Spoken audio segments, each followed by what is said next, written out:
Study IQ IAS, अब तैयारी हुई अफोर्डेबल। फ्रेंड्स, क्या आपने कभी सुना है ऐसा कि कोई फीमेल शादी के लिए मना कर दे, रोमांस के लिए मना कर दे, मेन के साथ किसी भी तरह के रिलेशनशिप के लिए मना कर दे? जी हां दोस्तों, ये एक हकीकत है और ये हकीकत है 4B मूवमेंट। क्या है ये 4B मूवमेंट? कहां से इसका ओरिजिनेशन हुआ?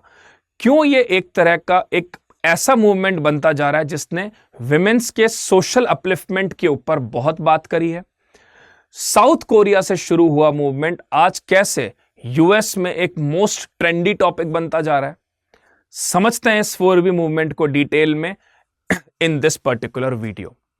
देखिए, ये 4B मूवमेंट कहां से शुरू हुआ, क्या इसमें 4B है? सबसे पहले मैं बताता हूं, ये 4B जो है ये बात करते हैं 4 चीजों के ऊपर, जिसमें नो टू, नो टू, सबसे पहले marriage, child birth, romance and sexual relationship. 4 चीजों के लिए फीमेल के द्वारा मनाई, जिसमें शादी नहीं करनी, चाइल्ड बर्थ नहीं करना, रोमांस नहीं करना और किसी भी तरह का कोई सेक्सुअल रिलेशनशिप मेल के साथ नहीं करना। यह 4B मूवमेंट की हाइलाइट्स है। अब यह 4B मूवमेंट कहां से शुरू होता है दोस्तों? साउथ कोरिया में 2016 में एक मेट्रो स्टेशन के पास एक फीमेल मृत पाई जाती है, डेड पाई जाती है। जब इन्वेस्टिगेशन की गई तो पता चला जिसने उन्हें मारा है, जो मर्डरर है, उसने ये कहा कि ये जो फीमेल है, she is not following my orders, ये मेरी बात नहीं मानती है। बाद में और ऐसे केसेस में ये पता लगा कि फीमेल्स के जो वॉशरूम्स हैं वहां कैमरे लगे हुए हैं, फीमेल्स के साथ जो सेक्सुअल रिलेशनशिप स्टैब्लिश कर रहे हैं वो वीडियोस को वायरल कर रहे हैं। उसके साथ साथ में जब ट्रंप यूएस के राष्ट्रपति बने तो उन्होंने ये मूवमेंट, अब कोरिया से यूएस कैसा आया ये समझिए। जब ट्रंप यूएस में राष्ट्रपति बने तो उनका एक बहुत स्ट्रांग स्टैंस था कि वो अबॉर्शन, जो प्रेग्नेंट फीमेल्स होती हैं उनके अबॉर्शन को वो सपोर्ट नहीं करते और वो आगे आके एक कानून बना सकते हैं जिसमें अबॉर्शन को बैन कर दिया जा सकता है। खैर, बाद में जब चुनाव हुए और जब बाइडेन राष्ट्रपति बने, उसके बाद में जब चुनावों की रैलियां चल रही थी, तो जब ट्रंप से वापस पूछा गया क्या आप वो लॉ लेकर आएंगे अगर आप जीतते हैं, तो उस पर ट्रंप ने कोई स्पेशल टिप्पणी नहीं दी। ट्रंप ने सिर्फ इतना सा कहा कि मैं वो फैसला राज्यों पे छोड़ूंगा। तो अब क्योंकि ट्रंप राष्ट्रपति बन गए हैं, तो क्या ये मूवमेंट वापस रफ्तार पकड़ेगा? क्या ट्रंप ऐसा कोई कानून बना सकते हैं जिसमें अबॉर्शन बैन हो जाएगा? तो समझते हैं इस मूवमेंट के बारे में डिटेल में। सबसे पहले बात करते हैं ये रेडिकल फेमिनिज्म शब्द कहां से आया और ये रेडिकल फेमिनिज्म है क्या? फेमिनिस्ट आप सब समझते ही होंगे, जानते भी होंगे। फेमिनिस्ट वो लोग होते हैं जो विमेन्स सपोर्टेड चीजों को, विमेन्स को सपोर्ट करते हैं, विमेन्स ओरिएंटेड जितनी भी चीजें होती हैं उनके उसमें साथ होते हैं फीमेल्स के। तो जैसे अब ये एक्सट्रीम रेडिकल फेमिनिज्म क्या होता है? आप सब एक बात समझिए कि ओवरऑल जो हेटेरोसेक्सुअलिटी मैरिज होती है, जिसमें प्रॉपर रीति रिवाजों के साथ शादियां होती हैं, कस्टम्स के साथ में शादियां होती हैं, इन सब चीजों को बॉयकॉट करना, जिसमें यह कहा गया कि किसी भी फीमेल के सपने को अगर उसको पूरा करना है तो उसे इन बंदिशों को तोड़ना होगा। यही इस मूवमेंट की नींव है, यही इस मूवमेंट का एक रूट है। इस मूवमेंट में यह कहा गया कि अगर किसी भी फीमेल को अपने सपने पूरे करने हैं, किसी भी फीमेल को अगर जो उसने अपने लिए सपने देखे हैं उसको अगर वो अचीव करने हैं, तो उन्हें इन बंदिशों को तोड़ना पड़ेगा। कौन सी बंदिशें? शादी, रोमांस, चाइल्ड बर्थ और साथ साथ में किसी भी तरह का फिजिकल रिलेशनशिप मेल के साथ में। तो वहां से ये कॉन्सेप्ट रेडिकल फेमिनिज्म का डेवलप हुआ। उनका ये कहना था ये जितने भी रीति रिवाज हैं, शादियां हैं, या जितने भी ये सेक्सुअल रिलेशन या बर्थ से जुड़ी हुई चीजें हैं, ये सब चीजें जो है एक बहुत बड़ी रुकावट है किसी भी फीमेल के ओवरऑल डेवलपमेंट के लिए। अब बात ये आती है कि ये भारत से कैसा जुड़ा हुआ है, ये मूवमेंट भारत से कैसे जुड़ा हुआ और इंडिया का कंटेक्स्ट इसमें क्या है? देखिए, भारत में शादियां एक बहुत ही प्योर फॉर्म ऑफ रिलेशनशिप है, शायद सबसे ऊपर रिलेशनशिप है जितने भी रिश्ते हैं। तो ये इसमें भारत में शादियों के संदर्भ में एक सबसे बड़ी दिक्कत यह है कि भारत में दहेज प्रथा, शादी के बाद वायलेंस अगेंस्ट विमेन जिसमें मारपीट होती है, साथ साथ में विमेन्स को काम नहीं करने दिया जाना, विमेन्स को 4 दीवारी के अंदर कैद करना और फीमेल के द्वारा किए गए काम जिसमें घर के बुजुर्गों का ध्यान रखना, बच्चों का ध्यान रखना, घर के काम पूरा करना, घर को संभालना, इन कामों के लिए कोई रिवॉर्ड नहीं दिया जाता, कोई रेस्पेक्ट नहीं दी जाती। और आपको पता भी होगा जीडीपी के अंदर इन सारी एक्टिविटीज को काउंट तक नहीं किया जाता। तो यहां से भारत में भी एक तरह की एक स्पार्क डेवलप हुई, जिसमें यह कहा गया कि कई सारी इंडियन फीमेल्स भी इस मूवमेंट के साथ जुड़ी हैं, क्योंकि ये एक ऑनलाइन मूवमेंट है। और मी टू कैंपेन के बाद ये मूवमेंट और ज्यादा इग्नाइटेड हुआ और ज्यादा ये अब फैलता चला जा रहा है। तो भारत के संदर्भ में ये चीज है।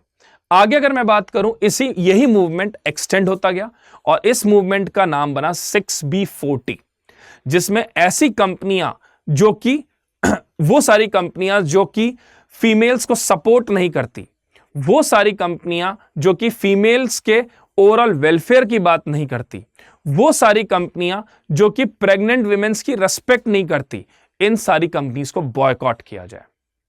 उसके साथ साथ में जो मेल ड्रिवन ब्यूटी स्टैंडर्ड्स हैं, जो मेल्स को प्रमोट ज्यादा करते हैं, या फिर जो ये कहते हैं कि भाई आदमी अगर है या मेल किसी ऑर्गेनाइजेशन में है तभी ऑर्गेनाइजेशन चलती है, जो ये रूढ़िवादी थिंकिंग है जिसको खत्म करते हैं, ये 6B40 है।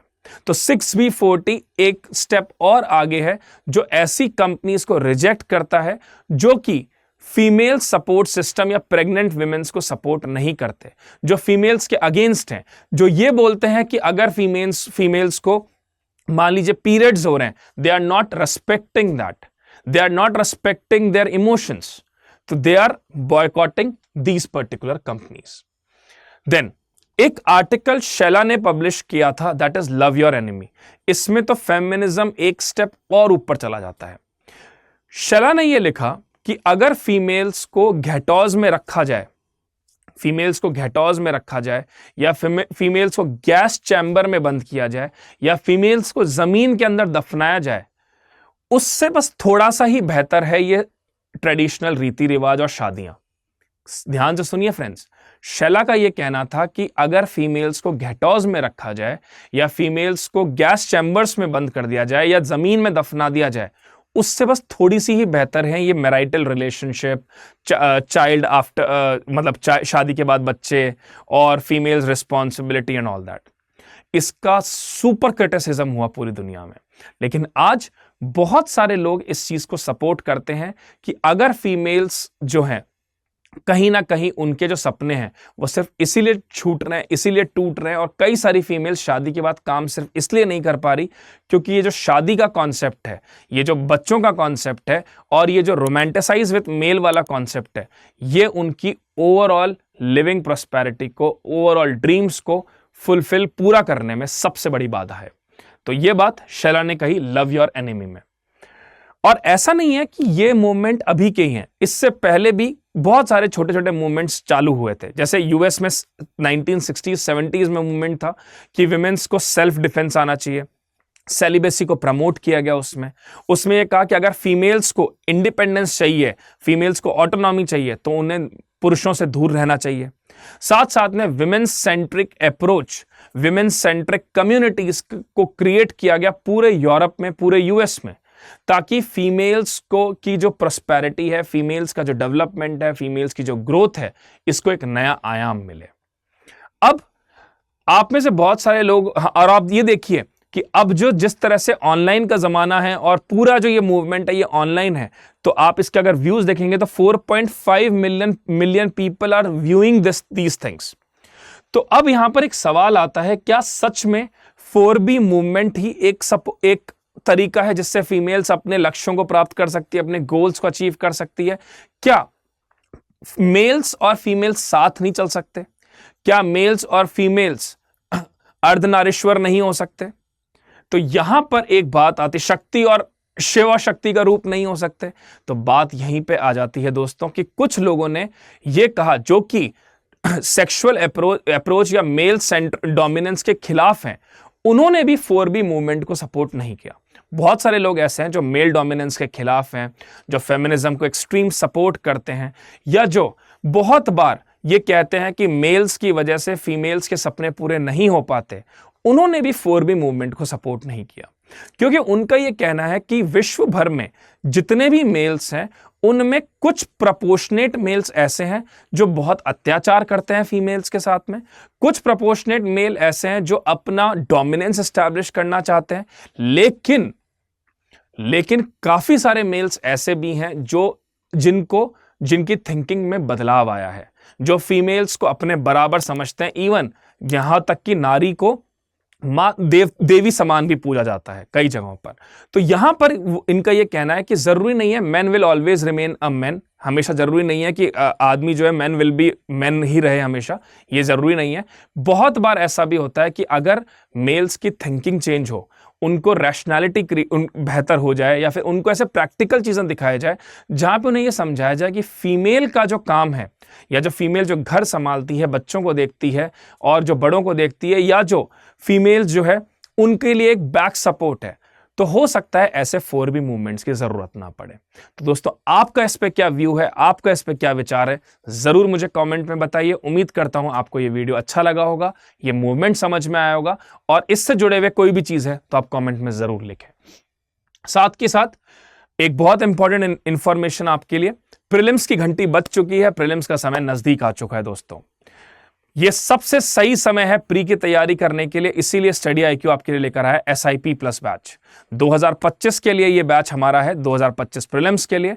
यह बैच हमारा शुरू हो रहा है 15 नवंबर से शाम को 5 बजे, और इसकी फीस बहुत ही नॉमिनल है, only 5999 if you people use my code, that is SBS Live। SBS Live मेरा कोड है, अगर आप इसका इस्तेमाल करते हैं तो आपको यह कोर्स, पूरा कोर्स जिसमें 200 आवर्स प्लस की लाइव क्लासेस, हर क्लास के बाद में क्वेश्चंस, ऑल इंडिया लेवल पे टेस्ट, बेहतरीन amalgamation NCERT, static books, conventional books और करंट का, साथ के साथ 1-to-1 मेंटरशिप, डाउट सेशन, ये सब आपको अवेलेबल होगा इस बैच के अंदर।